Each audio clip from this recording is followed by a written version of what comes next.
Къщата е интерактивен музей, защото всеки един от долапите е пълен с покъшнина. В един са саханите за готвене, в друг са капаклиите, в които се съхранява кашкавала или сиренето. В големите му сандри, където е и бифета с пъстрите сендици, където пък са празничните дрехи, е цялата покъшнина на семейството. В моя случай са изработените ми фолклорни костюми до момента.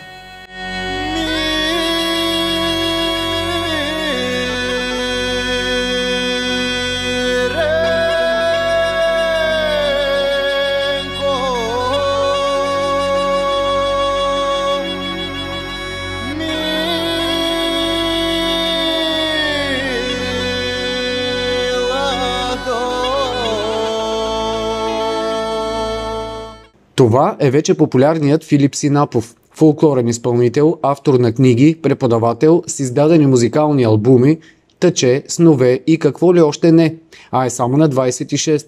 Не успях да събера накратко всичко, с което се занимава. Срещаме се с него в първата интерактивна фолклорна къща-музей Гърнацки неконаци, която Филип е създал край Момчилград.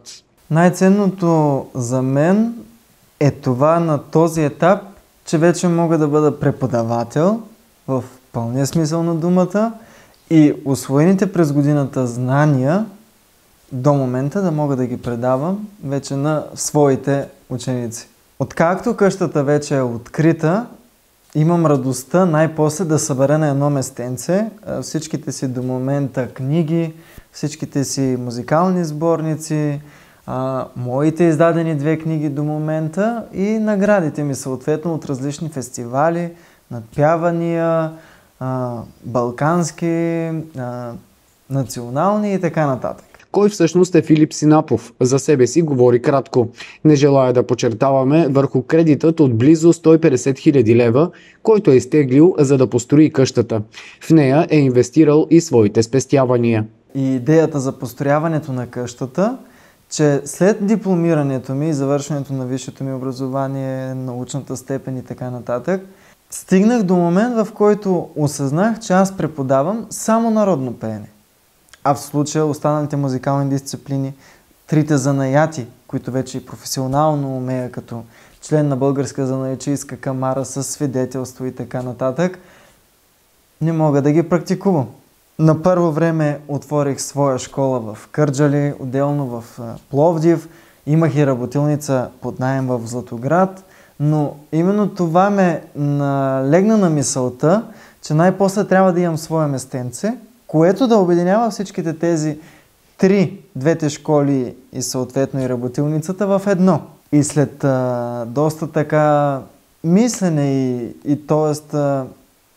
разнопосочните действия, кое да бъде място, как да бъде и по какъв начин, се спрях именно да направя първата по рода си в България фолклорна къща и интерактивен музей, която е обединителя на моите професии.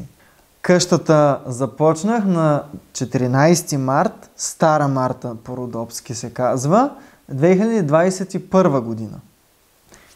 С основите, първи, втори, трети етаж, покрив, бакшиша също, който възстанових. И на 23 април 2023 година беше официално открита. Много бързо я построи така в разказа си. Някак си. Това си е много труд. Много тук са всичките тези перипети, които съм минавал за тези 2 години. Какви са те, например? За кое най-много си спомняш? Коя беше най-голямата пречка, най-голямото предизвикателство пред това, което тръгваш да правиш? На първо време е бумащината, за да може всичко да бъде минато до най-малкия детайл, всичко от строителството да бъде спазано, тъй като къщата архитектурно е в типичните родопски конаци в края на 19 век. Изцяло външният й облик е в случая къщата на 3 пъти прадядо ми, Калекан Кехая, който имал над 2200 брави овце, чиято къща копирах за своята. Та дори и в ащисването на комина, там в преберката, или това е надписа, който той има, е упомената 1931 година, когато е построена неговата къща, 2021 е строежа на тази и моите инициали отдолу ФС, Филип Синапов. Така по-старобългарски се е ознаменувало кой е саибия или стопанин на дадения дом. Първият етаж се помещава моята музикална школа. Тук всичките деца прекарват часовете си по музикален анализ, по народно пеене, поп-джаз пеене, солфеж и пияно. Вторият и третият, първият е с свое модерно виждане, все пак с такани постели и така нататък, но основното вече е покачването както по стълбите, така може би забелязахте и малката фотоизложба, която е от най-ново направената фотография до най-старинната, която съм успял да открия за селището си. Та изкачването по стълбите е все едно завръщане, като преминаваме от век назад в миналото. И влизаме къде? И се озоваваме на типичния родопски одър. Одъра в превод означава най-широкото пространство, където едно семейство се е събирало. Там се помещава всичко, което е нужно за това 20, 25, 30 до 40 членно семейство. Защото, знаете, днешното модерно семейство няма общо с това, което е било в миналото.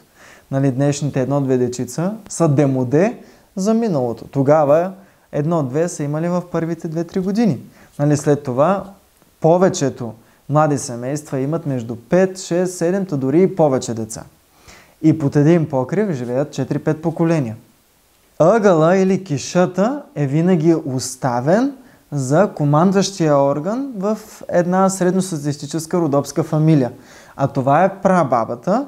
В следващата стая, където видяхме...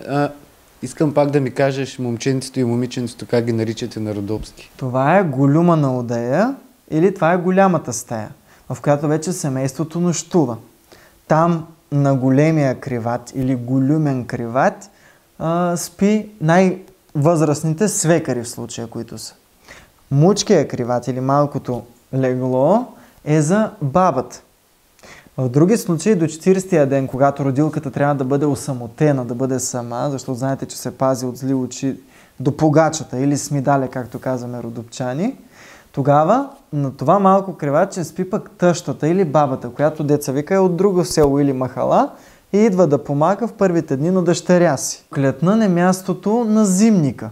Но този зимник е играел роля през османското робство за тайно скривалище, за да може всяко едно семейство колкото се може да запазва челядта си.